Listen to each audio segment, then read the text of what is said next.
दरअसल ये कलयुग का दौर है जिसमें बुराई अच्छाई के ऊपर हावी होती जा रही है। ऐसे में लोग अपनी काम वासना को मिटाने के लिए गंदे चलचित्र या फिर वीडियोज देखते हैं। लेकिन मित्रों, क्या आपने कभी सोचा है कि ये सब देखने वालों के साथ क्या होता है? अगर नहीं तो आज की हमारी इस प्रस्तुति को बिल्कुल भी स्किप मत कीजिएगा। नमस्कार और स्वागत है आप सभी का द डिवाइन टेल्स पर एक बार फिर। आज कलयुग में लोग गंदा देखते हैं, गंदा खाते हैं और गंदा ही लगाते हैं, जिसके कारण उनके विचार भी गंदे होते जा रहे हैं। क्योंकि काम वासना एक ऐसी लत है जो आपके कुल का नाश भी कर सकती है। देव दैत्य हो या मनुष्य, जो भी इसकी माया के जाल में फंसा वो बर्बाद ही हुआ है। क्योंकि ये एक ऐसी चीज है जिसके आगे मनुष्य का मस्तिष्क काम नहीं करता और इस कारण वो सिर्फ गंदे या फिर गलत काम ही करता है। गंदी वीडियोस देखने से व्यक्ति के मन में लोभ, क्रोध और मोह जैसी बातें आती हैं, जिसके चलते दिमाग में काम की बजाय काम वासना की बातें चलती रहती हैं। और ऐसे मनुष्य को बुद्धिहीन कहा जाए तो भी गलत नहीं होगा। ऐसा मनुष्य दिन रात सब कुछ भूलकर अपना ध्यान एक ही तरफ लगाए रहता है। इतना ही नहीं, इस बारे में चाणक्य नीति में भी विस्तार से उल्लेख मिलता है। विष्णुगुप्त कहते हैं कि काम वासना जैसी संसार में कोई बीमारी, मोह के समान कोई शत्रु, क्रोध की तरह कोई अग्नि और ज्ञान से बड़ी सुख देने वाली कोई और चीज नहीं। आचार्य चाणक्य ने बताया कि जो व्यक्ति काम वासना में डूबा रहता है उसके दिमाग में कोई और बात आ ही नहीं सकती। फिर चाहे वो स्त्री हो या फिर पुरुष, उसका दिमाग हमेशा विपरीत लिंग के लिए भावनाएं जगाता रहता है। उनका कहना है कि काम अगर आपके शरीर तक सीमित रहे तो ठीक है, लेकिन जब ये आपके दिमाग पर हावी होने लगे तो समझ जाइए कि आपके विनाश का समय नजदीक है। ऐसे पुरुष या फिर स्त्री किसी अन्य की ओर आकर्षित होते रहते हैं और इसका असर उनके दाम्पत्य जीवन पर भी पड़ता है। विष्णुगुप्त इसे लेकर आगे समझाते हैं कि अगर शरीर के किसी अंग को ज्यादा महत्व देना चाहिए तो वो सिर्फ हमारा दिमाग ही है, इसके अलावा और कोई नहीं। चाणक्य नीति के अंदर ही ययाति ग्रंथ में कामुकता के बारे में बताया गया है। इस ग्रंथ के मुताबिक राजा ययाति 1000 सालों तक भोग विलास में लिप्त रहे, लेकिन इसके बाद भी उनकी प्यास शांत नहीं हुई।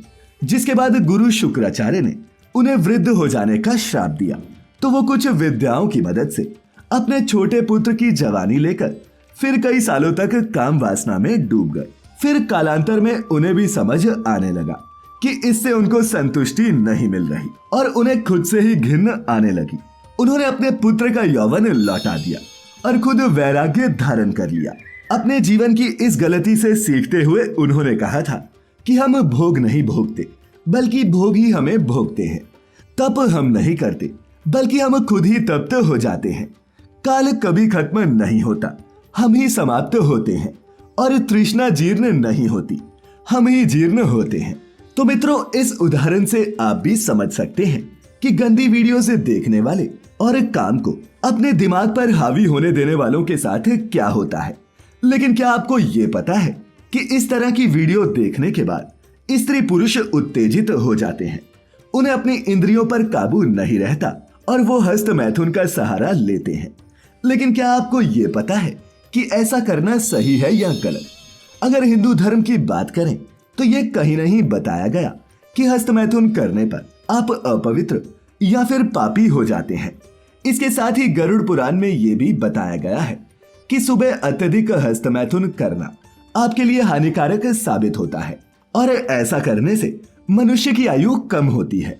इस मामले में महापुरुषों का कहना है कि सुबह का समय योग, प्राणायाम आदि के लिए निश्चित है और अगर इस समय कोई हस्त मैथुन करता है या फिर शारीरिक संबंध बनाता है तो उसका शरीर कमजोर होने लगता है और 50 साल की उम्र आते आते उसकी मृत्यु भी हो सकती है। हस्त मैथुन जैसी क्रिया पर विजय कैसे प्राप्त की जाए? इस संदर्भ में गीता के पहले श्लोक में श्री कृष्ण कहते हैं कि इंद्रियां बलवान होती हैं, लेकिन इंद्रियों से भी बलवान हमारा मन होता है। वहीं मन से भी बलवान बुद्धि और बुद्धि से भी बलवान होती है जीवात्मा, अर्थात इंद्रियां जिनसे हम काम करते हैं, उनका सुख भोगते हैं, इंद्रियों से बलवान हमारा मन होता है और मन हमें सदैव गलत काम करने के लिए प्रेरित करता है। लेकिन आपको बता दें कि सनातन धर्म में यह कहा गया है कि आप जितना हो सके अपने वीर्य का संरक्षण करें। ऐसा करने से आपके शरीर में ऊर्जा बनी रहती है और आपकी बुद्धि में भी विकास होता है। वही मित्रों, ये भी बता दें कि यौन भावना कोई पाप नहीं, लेकिन जब ये भावना आपको गलत मार्ग पर ले जाती है या फिर गलत रिश्तों का कारण बनती है, तब ये मनुष्य से पाप ही कराती है और तब इसे गलत माना जाता है। कुछ विशेषज्ञों का कहना है कि हस्तमैथुन शरीर को नहीं, आपके मन को प्रभावित करता है। किसी भी चीज की लत अक्सर हानिकारक साबित होती है और हस्तमैथुन भी इनमें से ही एक है। वहीं कभी कभार हस्तमैथुन करना स्वास्थ्य के लिए नुकसानदायक नहीं होता। वही बात अगर विज्ञान की करें तो इसकी लत किसी भी व्यक्ति के लिए समस्याओं का कारण बन सकती है। ये सेहत को कई तरह के नुकसान पहुंचाती है। परंतु अगर आप भविष्य में अपना परिवार बढ़ाने की सोच रहे हैं तो आपको कुछ समय के लिए हस्तमैथुन को रोकना होगा, ताकि आप अपने साथी को गर्भ धारण कराने में सफल हो पाएं। लोगों के बीच ऐसी धारणा है कि हमारे शरीर में शुक्राणुओं की मात्रा तय है, लेकिन असल में ऐसा कुछ नहीं होता। हमारे शरीर में शुक्राणुओं का नियमित उत्पादन होता है, बिल्कुल वैसे ही जैसे हमारे शरीर में खून का निर्माण होता रहता है।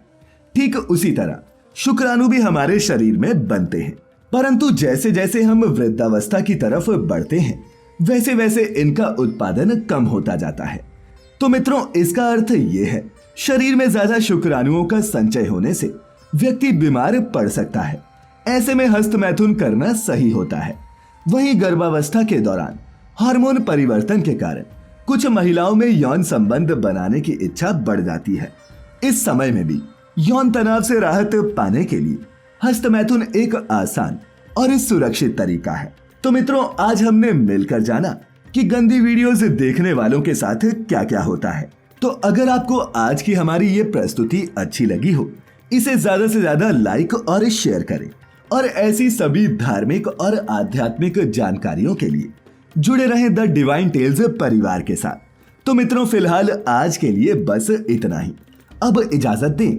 आपका बहुत बहुत शुक्रिया।